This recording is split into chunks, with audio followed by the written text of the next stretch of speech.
वैश्य या साधु, पापी कौन, भगवान का अद्भुत न्याय। एक बहुत पुराने समय की बात है।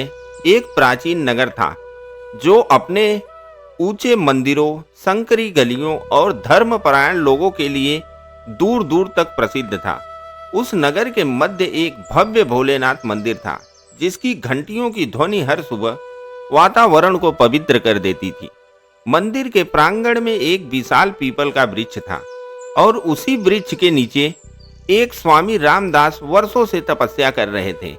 लोग उन्हें महात्मा कहकर पुकारते थे, उनके चरण छूते थे और मानते थे कि उनके दर्शन मात्र से पाप नष्ट हो जाते हैं।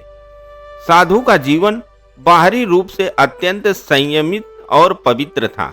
माथे पर भस्म, गले में रुद्राक्ष की माला, हाथ में कमंडल और जप की माला। वे प्रतिदिन प्रवचन देते और लोगों को धर्म का मार्ग बताते, किंतु उनके भीतर एक सूक्ष्म अहंकार धीरे धीरे घर कर चुका था जिसे वैश्य भी पहचान नहीं पाए थे। मंदिर के ठीक सामने एक संकरी गली थी और उसी गली के अंत में एक छोटा सा जर्जर घर था। वहां एक स्त्री रहती थी जिसका नाम काव्या था। समाज उसे वैश्या कहता था। लोग उसके घर की ओर देखते तक नहीं थे। दिन में वह खिड़की बंद रखती और रात होते ही उसके घर के बाहर परछाइयां दिखाई देती। कोई उसे सम्मान की दृष्टि से नहीं देखता था, किंतु कोई यह भी नहीं जानता था कि वह इस जीवन को अपनी इच्छा से नहीं बल्कि मजबूरी में जी रही थी। उसके पिता का देहांत अचानक हो गया था। मां लंबे समय से बीमार थी और छोटा भाई पढ़ाई कर रहा था। घर चलाने का कोई साधन नहीं था। भूख ने उसे उस राह पर धकेल दिया जिसे उसने कभी स्वीकार नहीं किया था। पहली रात जब उसने अपने आंसू पीकर यह निर्णय लिया था, तब उसने भगवान भोलेनाथ से कहा था, हे प्रभु, यदि यह पाप है तो मुझे क्षमा करना, पर मेरे पास और कोई मार्ग नहीं है। मैं अपने परिवार को भूख से मरते नहीं देख सकती। समय बीतता गया और मंदिर की सीढ़ियों से यह सब दृश्य स्पष्ट दिखाई देता रहा। स्वामी राघव दास प्रतिदिन उस गली की ओर देखते और उनके मन में क्रोध और घृणा बढ़ती जाती। एक दिन उन्होंने अपने शिष्य से कहा, यह स्त्री पाप का कलंक है। इस पवित्र स्थान के सामने इसका निवास धर्म का अपमान है। उन्होंने काव्या को बुलवाया। वह कांपते कदमों से मंदिर के आंगन में पहुंची। उसने सिर झुका लिया। स्वामी राघवदास ने कठोर स्वर में कहा, क्या तुम्हें लज्जा नहीं आती? तुम इस पवित्र भूमि के सामने अपने शरीर का व्यापार करती हो। तुम्हें नरक की ज्वालाएं भस्म कर देगी। काव्या की आंखों से आंसू बह निकले। उसने धीमे स्वर में कहा, महाराज, मैं जानती हूँ मैं पाप कर रही हूँ, पर मेरी माँ बिस्तर पर है और मेरा भाई अभी छोटा है। यदि मैं यह न करूँ तो वे भूख से मर जाएंगे। मैं हर रात भगवान से भी क्षमा मांगती हूँ। स्वामी ने कहा, पाप का कोई कारण नहीं होता। तुम अपने कर्मों का फल अवश्य भोगोगी। वह लौट गई, पर उसके शब्द साधु स्वामी रामदास के हृदय को नहीं छू सके। उस दिन से साधु स्वामी राघवदास ने एक अजीब कार्य आरंभ किया। जब भी रात को कोई व्यक्ति काव्या के घर जाता, वे अपने आंगन में एक पत्थर रख देते और कहते, आज इसके पापों की संख्या बढ़ी। धीरे धीरे पत्थरों का ढेर ऊंचा होता गया और साधु स्वामी रामदास के मन में तिरस्कार भी उतना ही ऊंचा होता गया। वे जब तो करते, पर उनका ध्यान माला के मन को से अधिक उस गली पर रहता। उधर काव्या हर रात अपने काम के बाद स्नान करती और मंदिर की दिशा में बैठकर रोती। वह कहती, हे भोलेनाथ, मेरा शरीर अपवित्र है, पर मेरा मन आपके चरणों में है। यदि मेरे भीतर थोड़ी भी सच्चाई है तो मुझे इस दलदल से बाहर निकालना। वह अक्सर मंदिर की घंटी सुनते ही सिसक उठती, क्योंकि उसे लगता था कि वह उस पवित्रता के योग्य नहीं है। कुछ समय बाद अचानक नगर में महामारी फैल गई और लोग एक एक करके बीमार पड़ने लगे। मंदिर के द्वार बंद हो गए और गलियां सूनी हो गई। उसी महामारी ने साधु स्वामी रामदास को भी जकड़ लिया और काव्या को भी। एक ही रात दोनों ने अंतिम सांस ली।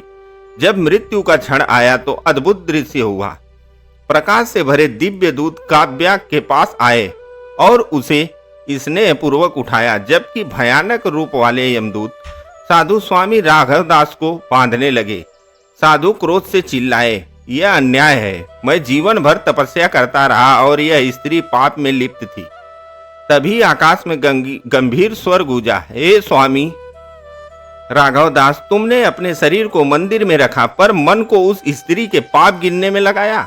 तुम्हारा ध्यान मेरे नाम से अधिक उसके दोषों में रहा और यह स्त्री शरीर से पाप में थी पर उसका मन हर क्षण पश्चाताप और भक्ति में डूबा रहा।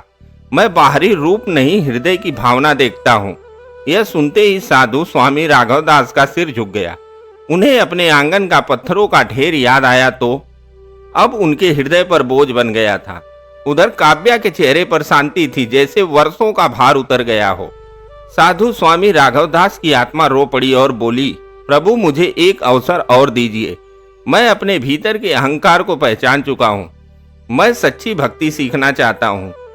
कुछ क्षण मौन रहा, फिर दिव्य स्वर आया, तुम्हें पुनः जन्म मिलेगा और इस बार तुम वही कष्ट सहोगे जिसे तुमने समझे बिना तिरस्कृत किया था। इतना कहते ही समय का चक्र घूम गया और एक निर्धन परिवार में एक बालक का जन्म हुआ।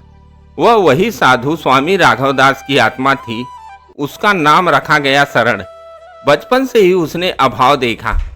पिता असमय चल बसे, माँ बीमार रहने लगी और घर में भोग का साया था। शरण ने कम उम्र में मजदूरी शुरू कर दी। उसने देखा कि कुछ स्त्रियां भी अपने परिवार के लिए अपमान सहती हैं। तब उसके हृदय में अजीब पीड़ा हुई, जैसे कोई पुरानी स्मृति जाग रही हो।